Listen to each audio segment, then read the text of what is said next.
आज के समय में गवर्नमेंट के पास एक सबसे बड़ी चिंता है कि कैसे फार्मर्स यानी कि किसानों की आय को दोगुना किया जाए या फिर उनकी इनकम में बढ़ोतरी की जाए। तो आपके लिए एक सोल्यूशन है और साथ ही साथ किसानों के लिए भी एक सोल्यूशन है। जी, आज हम कुछ ऐसे बिजनेस आइडियाज के बारे में बात करने जा रहे हैं जिससे ऑटोमेटिकली किसानों की आय को काफी ज्यादा इंक्रीज किया जा सकता है। तो मैं अंजू चलिए शेयर करती हूँ आज आपसे एक अनोखा बिजनेस आइडिया। जी, हम बात करने वाले हैं cold storage based business ideas की, जिसमें हम खास कर देखते हैं कि fruits, vegetables, meat, milk product या फिर कहा जाए डेयरी प्रोडक्ट्स को काफी ज्यादा यूज किया जा रहा है और यही कारण है कि कोल्ड स्टोरेज की डिमांड बढ़ती जा रही है और साथ ही साथ इसका मार्केट साइज भी काफी ज्यादा इंक्रीज होता हुआ नजर आ रहा है। और एक चीज आपको बता दें, अगर आप एक ऐसे बिजनेस की तलाश में हैं जहां पर वन टाइम इन्वेस्टमेंट किया जाए लेकिन रिटर्न या टर्नओवर आपको काफी गुना मिले, तो ये one of the finest business idea आपके लिए साबित हो सकता है। क्योंकि यहाँ पर एक चीज आपको देखने को मिलेगी कि भले ही आपको एक मुश्त या फिर कहा जाए कि फिक्स कॉस्ट काफी ज्यादा पे करनी पड़े, लेकिन लॉन्गर पीरियड में आप देखेंगे कि रिटर्न इसके ओवर द इयर्स आपको मिलते रहेंगे, वो भी काफी हाई प्रॉफिट मार्जिन के साथ। आपको बता दें कि कोल्ड स्टोरेज बिजनेस चाहे वो डेवलप्ड कंट्री हो या फिर डेवलपिंग कंट्रीज हो, दोनों में ही बहुत ज्यादा तेजी से ग्रो कर रहा है। अगर हम इसके टाइप्स की बात करें तो ये डिपेंड करता है कि इसकी फैसिलिटीज कैसी हैं। खासकर अगर हम बात करें तो प्रोडक्ट स्पेसिफिक कोल्ड स्टोरेज भी शुरू किए जा चुके हैं और साथ ही साथ मल्टीपर्पस, यानी कि हो सकता है कि आप सिर्फ और सिर्फ एक प्रोडक्ट को टारगेट करके अपना कोल्ड स्टोरेज ओपन करें और हो सकता है कि आप मल्टीपर्पस के लिए भी यूज करें। और ऐसा हमें देखने को भी मिल रहा है, जिसकी वजह से किसानों की आय में काफी ज्यादा तेजी से ग्रोथ देखने को मिली है और रूरल एरियाज में भी नए तरीके के एम्प्लॉयमेंट जनरेट हुए हैं। अब बिजनेस की राह दिखाएगा हुनर इंडिया ऐप, जहां आपका सपना बनेगा असली कारोबार। डाउनलोड हुनर इंडिया ऐप।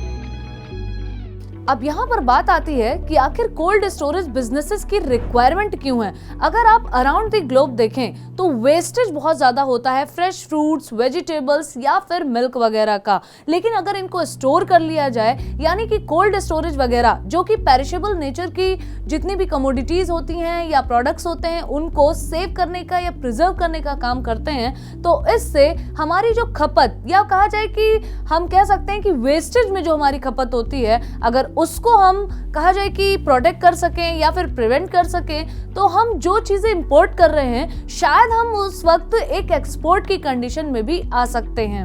यही कारण है कि कंट्रीज बहुत ज्यादा फोकस कर रही हैं कि कैसे कोल्ड स्टोरेज को बढ़ाया जाए जिससे कि क्रॉप्स की जो वेस्टेज है उसको प्रिवेंट किया जा सके। तो चलिए जान लेते हैं इसके बेनिफिट्स के बारे में। सबसे पहले ये रिड्यूस करता है wastage of vegetables and fruits. दूसरी बात, इसका यूज मेडिसिन या वैक्सीन वगैरह को भी स्टोर करने में किया जा सकता है। ऑफ सीजन फार्म प्रोडक्ट्स को भी आप अवेलेबल करा सकते हैं एट अफोर्डेबल रेट्स। दूसरी तरफ ये हेल्प करता है in providing remunerative price to farmers. और एक और अहम बात, इससे आप पैकेज्ड और प्रोसेस्ड फूड भी अवेलेबल करा सकते हैं कस्टमर्स को। अब अगर बात करें इसमें होने वाली इन्वेस्टमेंट कॉस्ट की, तो इनिशियली आपको काफी ज्यादा इन्वेस्ट करना पड़ता है क्योंकि इसमें कई तरीके की मशीनरीज और इक्विपमेंट्स का यूज किया जाता है। साथ ही साथ आपको इसकी लोकेशन, इसमें यूज होने वाली मशीनरी का टाइप, उसका साइज, ये सारी चीजें डिफाइन करनी होती है। क्योंकि एक बार अगर आप इस कोल्ड स्टोरेज को एस्टैब्लिश करते हैं तो उसके बाद आपके सामने कई तरीके की मौसम से रिलेटेड या फिर कहा जाए वेदर से रिलेटेड या ह्यूमिडिटी से रिलेटेड बहुत सारी प्रॉब्लम्स आपको देखने को मिल सकती हैं। अब बिजनेस की राह दिखाएगा हुनर इंडिया ऐप, जहां आपका सपना बनेगा असली कारोबार। डाउनलोड हुनर इंडिया ऐप। इसीलिए इसमें इंपॉर्टेंट हो जाता है कि आप पहले से ही इस पूरे बिजनेस प्लान को तैयार करके चलें। यही कारण है कि इंडिया में कोल्ड स्टोरेज को लेकर काफी गाइडलाइंस भी दी गई हैं। जैसे कि अगर आप एक कोल्ड स्टोरेज बिजनेस को स्टार्ट करना चाहते हैं तो आपको डिटेल्ड बिजनेस प्लान बताना पड़ेगा। साथ ही साथ आपको सारी की सारी इंफॉर्मेशन इनकॉर्पोरेट करनी होती है गवर्नमेंट के साथ, यानी कि जहाँ पे भी आपके कोल्ड स्टोरेज का रजिस्ट्रेशन किया जा रहा है वहाँ पे आपको होल डिटेल देनी पड़ती है। साथ ही साथ आप किस तरीके तरीके की सर्विसेज देंगे, कौन सा प्रोडक्ट यूज करेंगे, लोकेशन आपकी क्या होगी, किस तरीके से या कितनी आय को आप जनरेट कर पाएंगे, या फिर ऐसा तो नहीं है कि आपके कोल्ड स्टोरेज से एनवायरनमेंट को कोई बहुत ज्यादा हार्म होने वाला है। ये सारी चीजें आपको डिटेल में बतानी होती हैं, तभी आपको कोल्ड स्टोरेज बिजनेस के लाइसेंसेस वगैरह प्रोवाइड होते हैं। अदरवाइज आपके लाइसेंस को कैंसिल भी किया जा सकता है गवर्नमेंट के द्वारा। तो इन चीजों को आपको ध्यान में रखना है। तो आई थिंक ये जितने भी बिजनेस आइडियाज थे,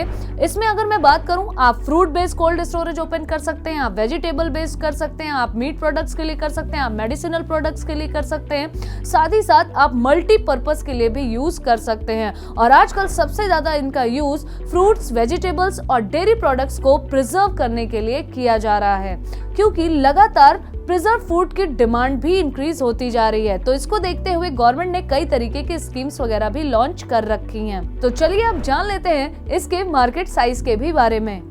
अगर बात करें 2022 तक की, तो Indian market size cold storage businesses का ऑलरेडी 1814 बिलियन इंडियन रुपीस के बराबर पहुंच चुका है और एक्सपेक्ट किया जा रहा है इसका CAGR भी 13.1% रहने वाला है, जिसके कारण 2028 तक यही मार्केट साइज बढ़कर 3798 बिलियन इंडियन रुपीस के बराबर होने की उम्मीद है। आई थिंक इस बिजनेस को स्टार्ट करने में आपके लिए विन विन सिचुएशन ही क्रिएट होने वाली है।